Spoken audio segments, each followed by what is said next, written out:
thế nữa chả nó ba giờ cho là cho nên cứ giờ chết xíu cơn cầu đi cho nên mà cho đến là gì thế nữa chả nó chỉ giờ đầu tiên là chả nó chơi giờ nhiều giờ phí sĩ tôi ta xin nó nè trong tiệt tiêu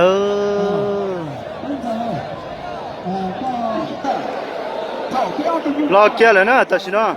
tụi nó cứ ra tụi nó cứ ra cứ giờ mua bao nhiêu mình chỉ thế thế là mua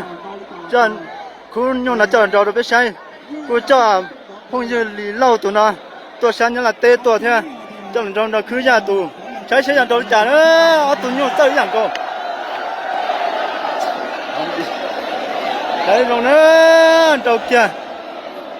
thọ kia tao lên làm đó này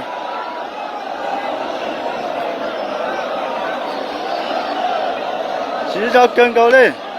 đâu kia lần ta trong đó chặt cầu đi ơi rồi sao ấy làm cầu này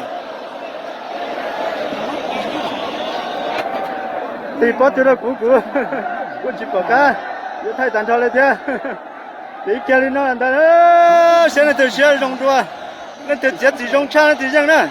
我找人家去对了嘞，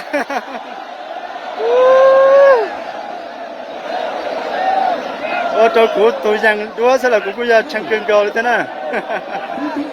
成热那个拉晒的呢，古用了一古用找更高的，可能多错路三段，要多晒古用能找是呢，哎，找土铁定我找掏钱了。cái xe ăn đồ chán gì nè,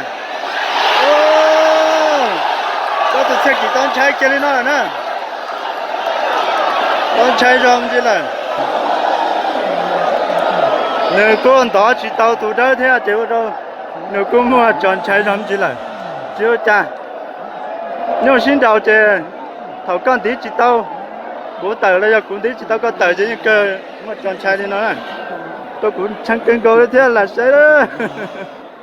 Tôi cứ ra tụi tôi chẳng nè chiều cha nữa tụi nó cứ giờ tôi để cưng cầu tôi thế chỉ tàn đã cứ trâu này không mẹ thế nữa thế tàn trai nè chiều đi cha lên nhà là rau bên mà hết cho tôi nó mua plei rồi là giờ bao giờ mình chỉ bé cho tôi đâu có siêu kia là gì thế nè ở tôi chủ là như giờ phong yêu thế nè giờ nó sẽ để rau bên mà đi sao cá sấu đua được rau nè